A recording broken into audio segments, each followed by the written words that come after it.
Welcome and thanks everybody for coming out today. I was really excited when I joined Saskatchewan Pension Plan, actually back in 1986 I guess is when it actually started. For those of you who are not familiar, it has been around for a long time. There's been some great changes to Saskatchewan Pension Plan over the years, and I became actually employed with them here just not that long ago, and I was excited when I saw an interview on the BNN with Derek Foster, and he was talking about Saskatchewan Pension Plan, and one of his lines was, join a pension plan for the worried boomer. Join the Saskatchewan Pension Plan, it's a no-brainer. And so I quickly grabbed the book and was reading through it frantically, and I thought, if you could only come to Saskatchewan and speak to everybody, because Saskatchewan Pension Plan it's a small plan, people still don't know a lot about it, and I have left information bags on everybody's table. You have a little lunch bag for our little packet and save theme. There is information inside, and please, I encourage you to visit our website to kind of take a look at the plan. But I was excited to see that he had written about us in his book, and I called him up, and because he was coming across Saskatchewan, he decided that he would indeed come and talk to some people in our province as well. So with that, I have a little questionnaire that I do ask you to fill out after he's done. Some people wanted to fill it out early, but I think it's probably appropriate for after. Good. And just so you know, I brought a little giveaway as well, so I really encourage you to fill them out. And I have 2 tickets for the Saskatoon Wine Premiere that takes place in September. So some lucky winner will get that. So again, I'll collect them after, and without further ado, please welcome Derek Foster. Okay, good afternoon. My name is Derek Foster. My claim to fame, if you will, is I was Canada's youngest retiree. I retired at the age of 34. And today, quickly, because I know we're running short on time, I'll talk about how I did it, what I did, and then we can have an opportunity to ask questions at the end.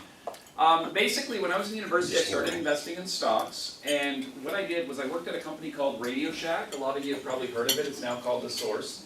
And a lot of people were coming into the store and buying things and whatnot. So about a year before I was working there, the share price was trading at $60 a share. And when I started working there, it had fallen to $24 a share. So I thought, this is a great buy. People are buying the stuff. So I took my life savings at that time, about $5,000, and I bought shares in Radio Shack. And within a year, those shares went all the way from $24 down to $12. So I wasn't too happy, so I had a summer job or whatever. I saved a bit more money, so I bought more shares at 12, because if they're a good deal at 24, they're a great deal at 12. And they quickly went down to $6, at which time I sold them, and I swore I'd never buy stocks again. So that was my first foray into the stock market.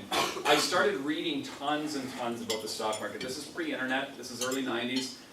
Read tons and tons of books. Now, a lot of the books were really, really good. Gave a lot of good information. A lot of the books were really, really crummy as well. I mean, a lot of investment books out there are really quite crappy books. None of mine are crappy. All mine are good. So, but anyway, so I came away with the idea over, this took a long time because I'm a slow learner, but over a few years, I basically came away with the idea that most investors, most people that are investing are doing it the entire wrong way, because most people, they're treating the stock market like a casino. They're hoping to buy something for $10 and sell it for $20 or sell it for $50 and make a quick gain, okay? So 10, 12 years ago, we had people scrambling to buy shares in, let's say, Nortel or something, and it's gone bankrupt, okay?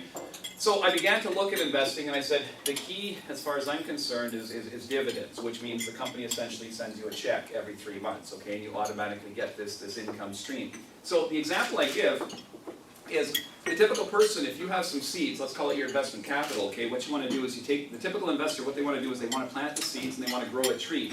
And as soon as a tree grows, they quickly want to chop it down and sell it off for firewood. Make a quick gain, get out of there, okay? Very hard to do, okay, it's not very successful generally. Same approach, I have seeds, okay, I want to plant a tree and I want the tree to grow, but then what I want to do is I want to harvest the fruit. So I want to get the fruit, because then I can come back the next year and harvest the fruit again.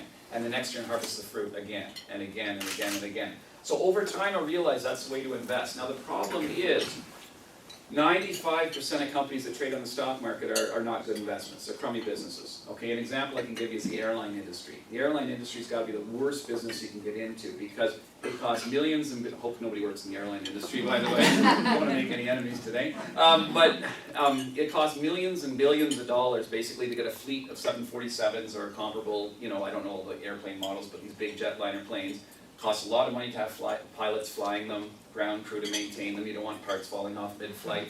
Okay, then there's a ton of money you have to spend for the infrastructure to be able to take off and land at all the airports, because they need security, they need air traffic control, they need snow clearing equipment, they need de-icing equipment, and the list goes on and on. If times are good, you'll make a razor-thin profit, but it'll only ever be razor-thin, because the reality is, if you go to a travel agent and they want to book you a flight to Hawaii or something, and you can get it for $1,200, the very first thing 99% of you are going to do is you're going to check online to see if you can get a better deal. If you can get tickets for $8.99, you're going to book that. So, because it's so competitive, companies never make a lot of money. Okay, they never do. Okay, that's in good times. In bad times, they lose a ton of money. Because think about it, supposing you have a husband and wife and they make the same amount of money, and suddenly one of them gets laid off. So the family income is, let's say, cut in half. The last thing you're going to do is come home and say, hey honey, I just got laid off, let's go to Hawaii. You're not going to do it. So people stop flying, businesses stop flying, and the airlines lose a ton of money. Like 10, 12 years ago, there was a reporter, she was interviewing Richard Branson, and she said, you know, Richard, he's a billionaire, he owns Virgin Airlines. And she was saying, Richard, what's the secret to becoming a millionaire? And he's like, that's the easiest thing in the world. All you have to do is start as a billionaire and buy an airline. Terrible, terrible business. And most businesses are terrible. So the first key to investing is to avoid the crappy businesses, which are 95% of them. Okay, then you're miles ahead of everybody else. So what would make a good business? Okay, very simply, okay, I'll give you an example. Anybody brush their teeth today? Show of hands. Anyone? Anyone? Anyone didn't? Odds are you brush your teeth, and you brush your teeth every day. Okay, and there's two dominant brands. It's Crest and Colgate. Okay, there's a few other minor brands, but Crest and Colgate are the main brands. Now, if you think about that, that is a wonderful business, because you brush your teeth every day. Same situation, husband, wife, you make the same amount of money, one of you gets laid off, you don't come home and say, hey honey, I lost my job today, but I have a great money-saving idea, let's stop brushing our teeth. Okay, it's not going to happen. Now if you take a look at the annual report, I own shares in Colgate, so I was reading the annual report, and when I first bought the shares, or right before I bought them, I was reading this report, and some information jumped out and grabbed me, and it said Colgate has paid uninterrupted, without stop, uninterrupted dividends since 1895.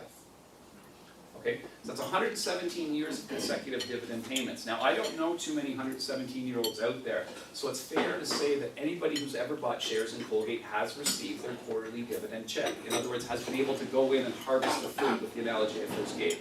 The second line I read in the report was equally interesting, and I'm fast-forwarding it to today. Colgate has increased their dividends for 50 consecutive years. So that means if I had a great rich uncle that gave me enough shares, hypothetically when I was born, I didn't, but if I did, to give me $1,000 in dividend income when I was born, when I'm 1 year old, I'd get maybe $1,200, then 14, then 16, then 18, then 2, then 2,300, 2,600, 3, and so on and so forth. Fast forward to today, I'm 42 years old now, it's quite possible I might be making $60,000 or $70,000 a year in passive dividend income from that original investment. So that's what I began focusing on. I began focusing on these stocks that pay me dividends, that send me a check every 3 months. And I did this all through my 20s. And in my early 30s, I began to think about things. And maybe you've had this thought as well. But if you have a job, that interferes with your free time. Okay? And I began to think about that, and I thought, you know, how much money do I need to stop working? I began asking myself that question. The funny thing is, if I ask people, how much do you need to stop working? Automatically people think I need $1 million, I need $2 million, whatever.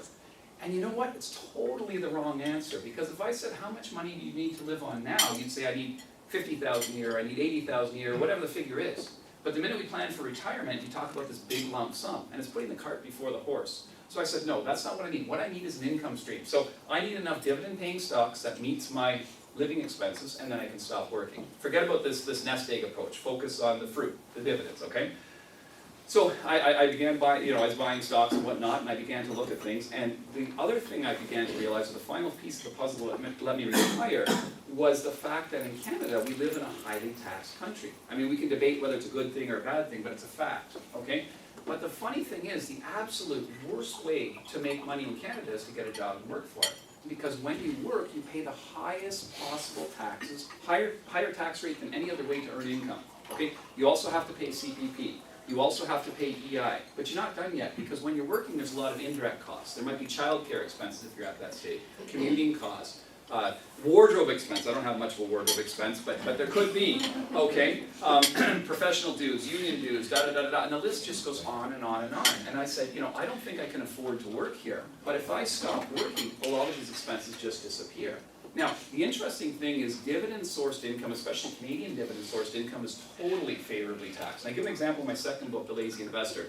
But basically, you can, in the books, it's changed slightly because the government's changed the rules, but at that time, and this is Ontario-based, but Saskatchewan would be similar, you could earn $48,000 a year without paying a single penny in tax from Canadian-sourced dividend income. So I began to look at it and said, supposing you have twin brothers, one guy makes $48,000 of passive dividend, Canadian-sourced dividend income, the other guy works and makes $90,000 a year. Okay, great. If he's making 90, he's bringing home, I don't know, 70 or something.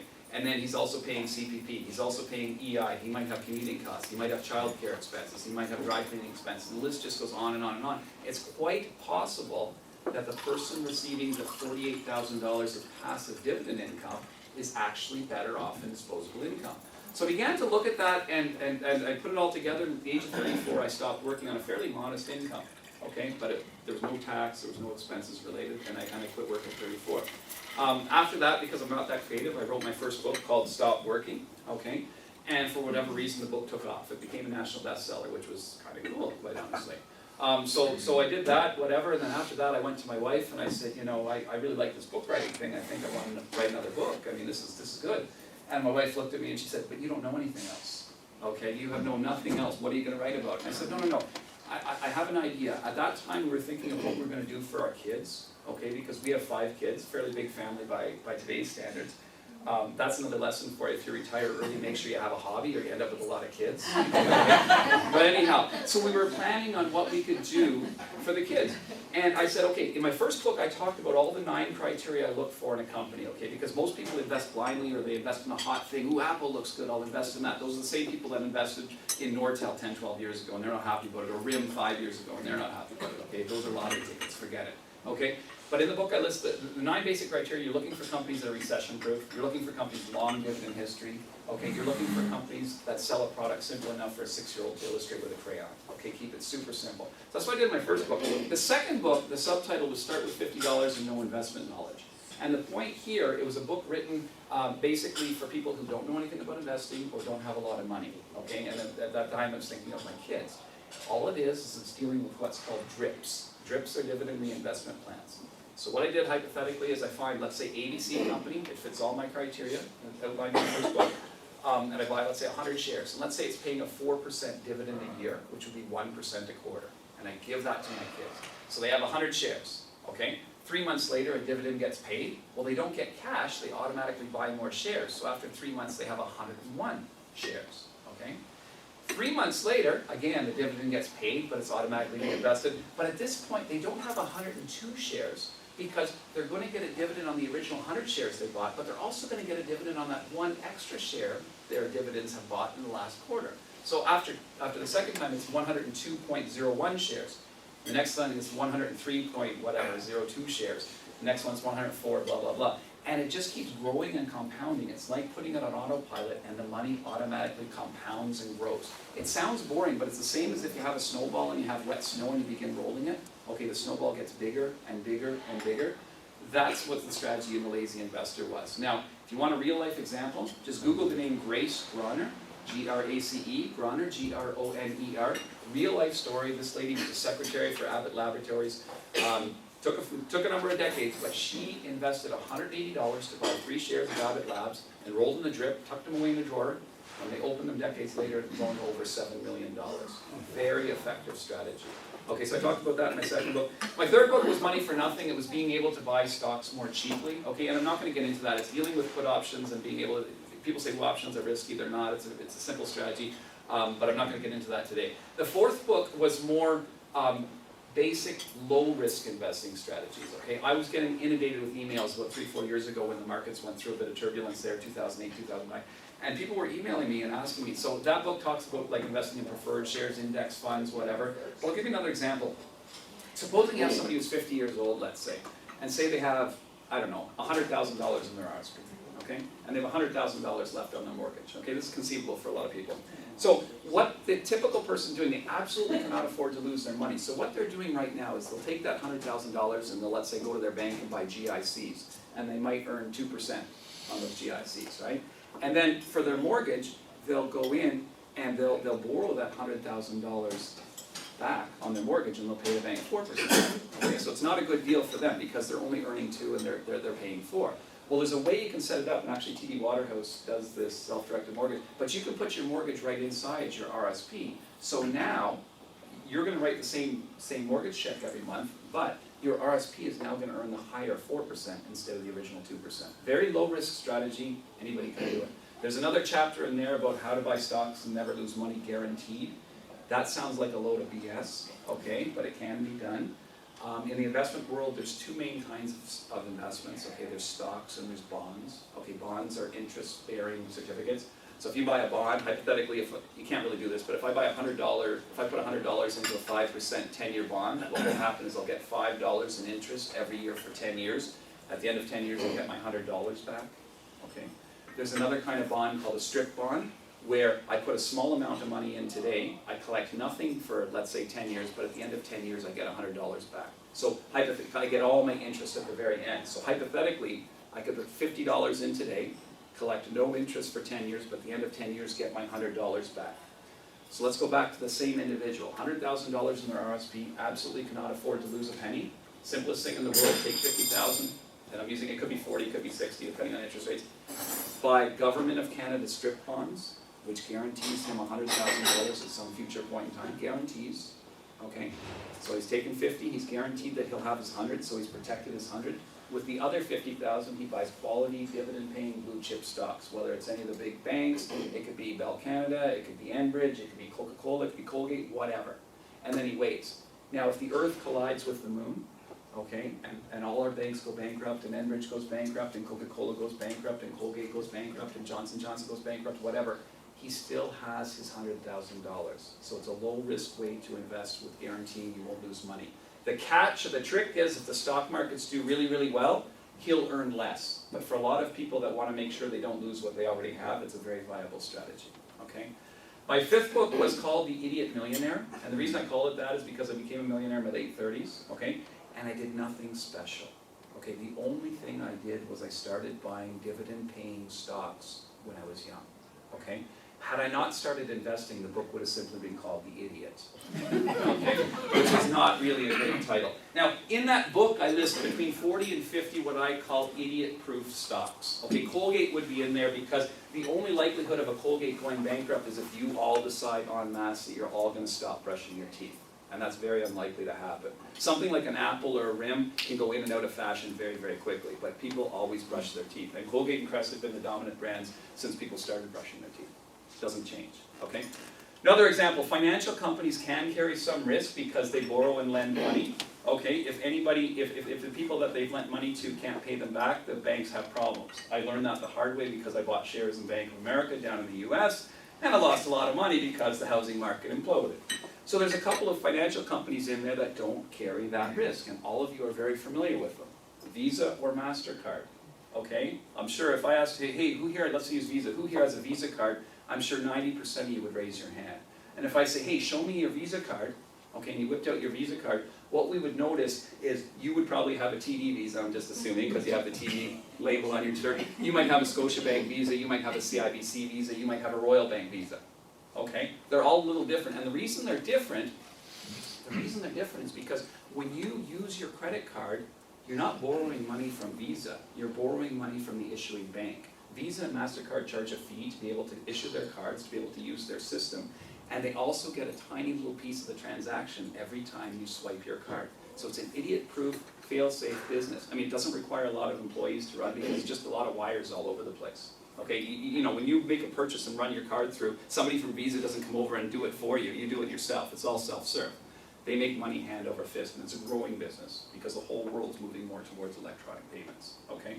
Coca-Cola is another idiot-proof business. Stupid example, but if you walk to your local Walmart and look at the front, there's a couple different vending machines selling pop. If you look at them side by side, there's a Great Value pop and there's a Coca-Cola, there's a Coke or Pepsi, okay? The Great Value or the Walmart brand is selling for 35 cents probably, it's the same as Ontario.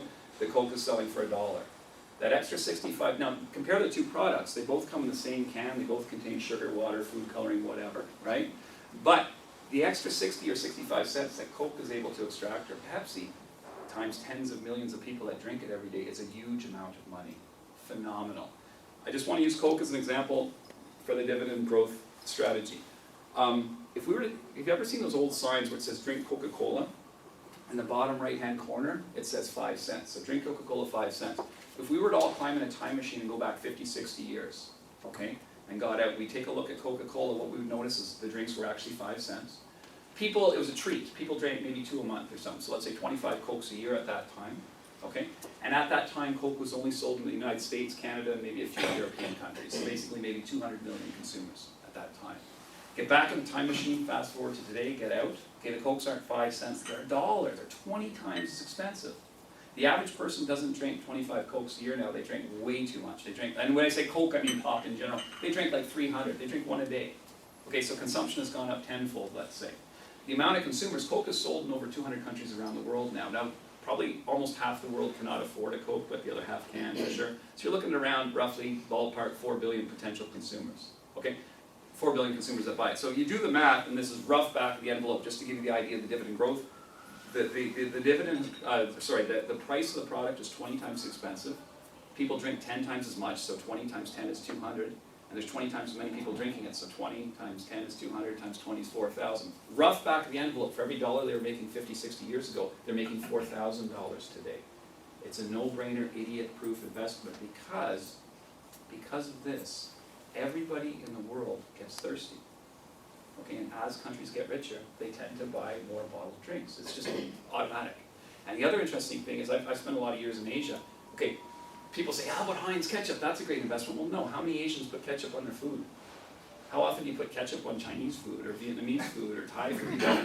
It's not as good a business. But Coke, everybody drinks it at every meal. Now, if you read the annual report, the average North American drinks like 300 and some odd pops a year. Okay? The average Mexican drinks 600. Okay? The average Chinese person drinks 29. The average Indian drinks like 10 or 11. There's huge growth potential. It's a no-brainer, idiot-proof investment that will grow, grow, grow. So in that book, I basically talk about what I deem to be idiot-proof investments. Okay, and one thing I want to add here is, with investing or with anything, people are always attracted to the complicated. Okay, there's a story about, when there was a space race in the 60s, and the Russians and the Americans were competing to see who could, go to space, who could go around to the moon first, who could do this, who could do that. And they realized quite quickly when they went to outer space that a typical ballpoint pen doesn't work in space because it needs gravity to work. There's no gravity in space. So, of course, the US, being the US, spent millions of dollars and got their best scientists to work on this anti-gravity pen that actually worked in a zero-gravity environment, and they were successful. And they thought, ha-ha, the Russians will never be able to do that because they don't have the budget. There we go. The Russians will never be able to do that because they don't have the budget. But you know what the Russians did? They just brought up pencils. Okay? So the point is sometimes a simple approach. You know what happened? The pencil shavings jammed the computers. Oh, is that what it is? And it cost them way more. Okay. They just bought the pens at 25. So they have to bring 20 sharpening pencils. That's right. But the point of the story is sometimes the simple things work the best. Okay, and so those are idiot-proof companies. The final book is The Worried Boomer. Okay, it's the only book that doesn't apply to me because I'm not a boomer and I'm not really all that worried, quite honestly. But 2012 is kind of a watershed year here in Canada because the baby boom started in 1947. So if you do the math, the first of the baby boomers are turning 65 this year, and for the next few decades there's going to be a wave of people retiring. I mean, we've all known this for decades. I get tons of emails from people who are very, very worried. So I wrote that book. Now the example I give is, the analogy I give is when I was a kid, I was afraid of the dark. Now if my mom came in and flipped on the light and, once the light's on, I can check in the closet, check under the bed, check around, make sure, there's no monsters or whatever, I was fine to sleep. Okay, after I checked it. It's the same with the worried boomers because people have this black fog around, am I gonna have enough? I don't know, I need $1 million, I need $2 million, whatever, but they don't really know. So in the book, what I do is I go line by line listing, what are your current expenses, boom, boom, boom, boom, boom, workbook section, and then what are your current income, boom, boom, boom, compare the two, are you running a surplus or deficit? It's a no-brainer, but that's what you should be doing. Second step, what kind of retirement do you want in the future? I mean, because some people want different things. Figure out what it's gonna cost, inflation adjustments, it's all in the workbook section, and then they give a number. This is how much, forget about this $1 million BS or whatever, I need this much money to live on a year. Okay, great. Well, what's their first step? Well, to me, the first step is, and I know it sounds stupid, I would pick up the phone, there's an 800 number in there, I would call Canada Pension Office and say, how much am I going to get? Okay, there's so many people, everybody that works pays into Canada Pension, there's so many people that have absolutely no clue how much they're going to get. Spend 10 minutes on the phone, find out how much you're going to get. So your number is this much. This is how much I need for retirement. Okay, I call Canada Pension based on the variables. They're going to cover this much of it. They're not going to cover all of it, trust me. But they'll cover this much of it. Okay, so my number shrinks here. Second step, we'll call old age security for some people, depending on your income level. It doesn't start getting clawed back to like your income's in the mid 60,000s, and it's clawed back very slowly. So it might be a source of income for some people. Okay, so CPP pays this much, old age security hypothetically pays this much, let's just say. Okay, what do you do with the rest? Well, now you're looking at your personal investments, you're looking at dividend paying stocks, you're looking at tax-free savings accounts, you're looking for RSPs, you're looking, are you going to downsize your house to free up money, whatever. And finally, the reason I'm here, quite honestly, is I researched the Saskatchewan pension plan. Okay, now I want to be clear clear with everybody here. If you close your eyes, what do you see? If you close your eyes, what do you see? Nothing. That's exactly how much the Saskatchewan pension plan is paying me to speak in Saskatchewan this week, okay? Just so we're clear on that. They're a super cheap organization. I'm not saying that in a derogatory fashion. So know this. Know this, okay? Know this. First of all, if anybody has investments with that fund, okay, they are being very miserly with your money because it tends to be your dollars. And the thing that attracted to me is their management expense fees are really quite low. It's a good plan, that's why I'm here. The second reason I'm here is because my wife and I, we sold our house and we're traveling across North America, so if I give a few talks, it makes my trip tax deductible. So that's the second reason I'm here. Anyhow, so that's basically it. The SPP is another little cookie jar that you can draw money from, sort of thing, to fund your retirement. Okay? That's about it. Thank you very much.